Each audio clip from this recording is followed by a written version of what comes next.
for whom I have suffered the loss of all things and count them as rubbish, that I might gain Christ. He's giving this picture here. Let me bring this with me.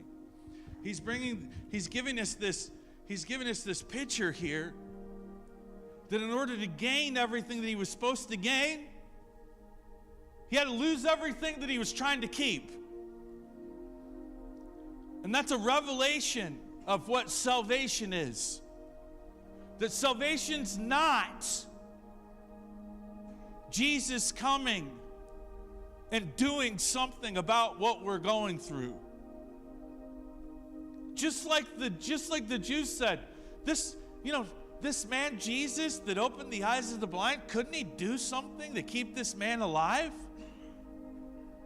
But Jesus was using an example. I believe that Lazarus was an example so that I could understand the resurrection, so that I could understand how it was supposed to work, so that I could be okay with death. Not just in the physical sense, but that I could be okay with things not going my way. I get around a lot of 40 and 50-year-old toddlers lately. You know what I mean? Because they're not very cool with things not going their way, and when things aren't going their way, they want to be angry.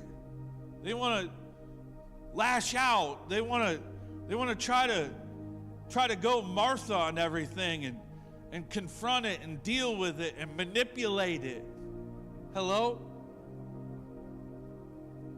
But I believe that Jesus allowed Lazarus to die, knowing that he would resurrect him 4 days later when nobody thought it could happen, so that I could be okay with things not going the way that I thought they should go, knowing that in the end, I trust the one who keeps time.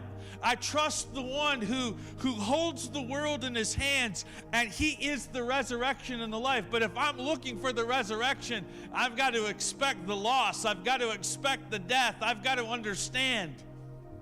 And for those of you that are born again, understand that without death, there could not be new life. Those of you that have not been born again this morning, don't be misled by some false teaching. Don't be misled this morning by some life coach. There's nothing wrong with that. Just don't be misled. There cannot be new life without death. You cannot be born again. You cannot experience the resurrection of Jesus without knowing first all of the old self, all of the old man. We want to serve a Jesus that will come in good or bad and ask him to leave alone all